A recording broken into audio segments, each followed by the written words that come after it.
दोस्तों, क्या आप जानते हैं कि आखिर क्यों बाबा साहेब डॉक्टर भीमराव अंबेडकर को ही भारतीय संविधान का जनक कहा जाता है? अगर नहीं तो दोस्तों, आज हम इसी के बारे में आपसे बात करेंगे। लेकिन उससे पहले हमारा आपसे विनम्र अनुरोध है कि आप इस वीडियो को पूरा देखें, जिससे आपको इस वीडियो में बताई गई एक एक बात अच्छे से समझ में आए। आखिर जब बाबा साहेब डॉक्टर भीमराव अंबेडकर संविधान सभा के प्रारूप समिति के अध्यक्ष ही थे, तो फिर भी भारत का संविधान बनाने का पूरा श्रेय उन्हें ही क्यों दिया जाता है? जब संविधान सभा में 200 से ज्यादा सदस्य थे, तो अकेले बाबा साहेब डॉक्टर भीमराव अंबेडकर को ही इतना महत्व क्यों देते हैं? और आखिर क्यों लोग मानते हैं कि भारत का जो संविधान है उसे बाबा साहब ने बनाया है? इन सभी सवालों का जवाब आपको इस वीडियो में मिल जाएगा। आपको बता दें कि द्वितीय विश्व युद्ध की समाप्ति के साथ ही यह तय हो गया था कि अब अंग्रेज भारत पर लंबे समय तक शासन नहीं कर सकेंगे। लेकिन अगर अंग्रेज भारत छोड़कर जाते हैं तो इतने बड़े देश की जिम्मेदारी किसे सौंपी जाए? और वह कौन होगा जिसके हवाले पूरा देश होगा? आखिर कांग्रेस में वह कौन कौन से नेता होंगे जिसे अंग्रेज देश चलाने की जिम्मेदारी देंगे? और इसी सवाल का जवाब जानने के लिए 23 मार्च 1946 को कैबिनेट मिशन का एक दल दिल्ली पहुंचा। उस टीम में 3 लोग शामिल थे। उस टीम ने सभी पक्षों से मिलकर बात की और 16 मई सन 1946 को यह कैबिनेट मिशन इस निष्कर्ष पर पहुंचा कि भारत की आजादी के बाद अंग्रेज भारत की सत्ता संविधान सभा को सौंप देंगे। इस संविधान सभा में कौन कौन होंगे, इसके लिए चुनाव होगा। और साथ में यह भी तय हुआ कि संविधान सभा में कुल 389 सदस्य होंगे, जिनमें 292 सदस्य प्रांतों से और 43 सदस्य रियासतों से होंगे। और 25 जून को कैबिनेट मिशन की इस योजना पर आम सहमति बन गई और कैबिनेट मिशन की सिफारिश पर संविधान सभा के 385 सीटों के लिए माह जुलाई और अगस्त सन 1946 को चुनाव हुए। उस चुनाव में बाबा साहेब डॉक्टर भीमराव अंबेडकर के एक उम्मीदवार थे, जो मुंबई से शेड्यूल कास्ट फेडरेशन के उम्मीदवार थे, लेकिन वह चुनाव हार गए। हालांकि महात्मा गांधी से लेकर कांग्रेस और यहां तक कि मुस्लिम लीग के लोग भी चाहते थे कि डॉक्टर अंबेडकर को संविधान सभा का सदस्य तो होना ही चाहिए। तब बंगाल से बाबा साहेब डॉक्टर भीमराव अंबेडकर को उम्मीदवार बनाया गया। मुस्लिम लीग के वोट के जरिए बाबा साहेब डॉक्टर भीमराव अंबेडकर वह चुनाव जीत गए और संविधान सभा के सदस्य बन गए। और इसी कैबिनेट मिशन की सिफारिश के तहत अंतरिम सरकार का गठन हुआ, जिससे 2 सितंबर 1946 को भारत की अंतिम सरकार बनी और जवाहरलाल नेहरू भारत के पहले प्रधानमंत्री बने। लेकिन अभी तो असली कहानी बाकी थी। जिस मुस्लिम लीग ने कैबिनेट मिशन के चुनावी पुरस्कार को स्वीकार कर लिया था, उस मुस्लिम लीग ने संविधान सभा में शामिल होने से ही इनकार कर दिया। इस बीच में 6 दिसंबर 1947 को ब्रिटिश सरकार ने यह मान भी लिया कि 2 देश और 2 संविधान सभा में बन सकती है।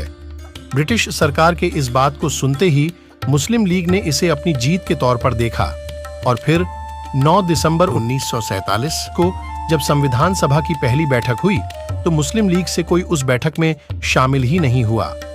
हालांकि बाबा साहेब डॉक्टर भीमराव अंबेडकर उस बैठक में शामिल थे। मुस्लिम लीग ने मुस्लिमों के लिए अलग संविधान सभा और अलग देश की मांग की। लाख कोशिशों के बाद भी जब मुस्लिम लीग के लोग नहीं माने, तो संविधान सभा ने अपना काम शुरू कर दिए और सच्चिदानंद सिन्हा को संविधान सभा का स्थायी अध्यक्ष नियुक्त किए गए। फिर 11 दिसंबर को सर्वसम्मति से डॉक्टर राजेंद्र प्रसाद संविधान सभा के अध्यक्ष नियुक्त किए गए। उसके बाद संविधान सभा की बैठक के 5वें दिन 13 दिसंबर को जवाहरलाल नेहरू ने संविधान सभा में लक्ष्य संबंधित प्रस्ताव पेश किया। वरिष्ठ कांग्रेसी नेता पुरुषोत्तम दास टंडन ने इसका अनुमोदन किया। इसमें हर सदस्य को इस पर अपनी बात रखनी थी। शुरुआत तो इसी से हुई कि जब तक मुस्लिम लीग के सदस्य इन सभा में शामिल नहीं होते, तब तक बात होनी ही नहीं चाहिए। लेकिन फिर मुस्लिम लीग के अड़ियल रवैया को देखकर संविधान सभा के ज्यादातर सदस्य आगे बढ़ने पर राजी हो गए और उन्होंने कहा कि अब कार्यवाही चलती रहेगी। फिर दिनांक 17 दिसंबर 1946 को जब बाबा साहेब डॉक्टर भीमराव अंबेडकर पहली बार संविधान सभा में बोले, हालांकि उस दिन बाबा साहेब डॉक्टर भीमराव अंबेडकर से पहले 20 से 22 और भी लोग थे जिन्हें बोलना था।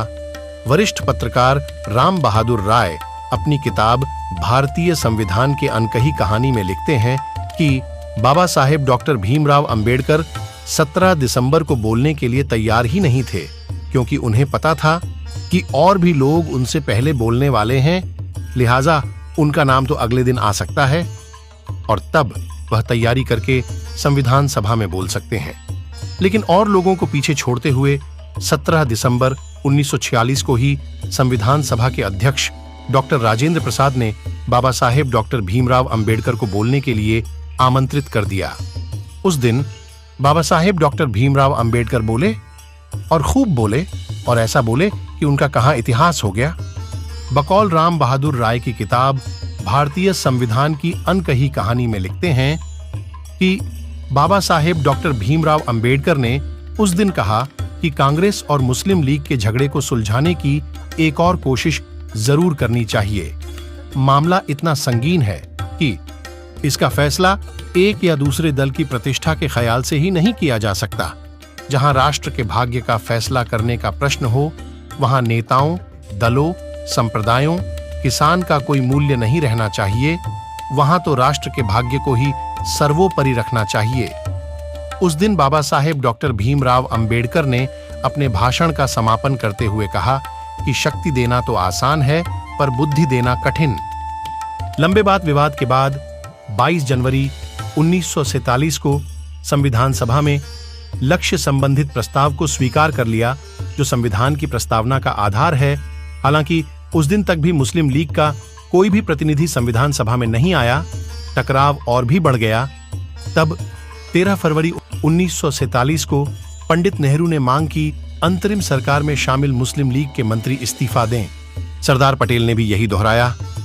इसी बीच में 20 फरवरी को ब्रिटिश प्रधानमंत्री एटली ने घोषणा की कि जून 1948 से पहले सत्ता का हस्तांतरण कर दिया जाएगा, लेकिन इसके लिए एटली ने शर्त रखी, और शर्त यह थी कि जून 1948 से पहले संविधान बन जाना चाहिए, और अगर ऐसा नहीं हुआ तो फिर ब्रिटिश हुकूमत को विचार करना होगा कि सत्ता किसे सौंपी जाए।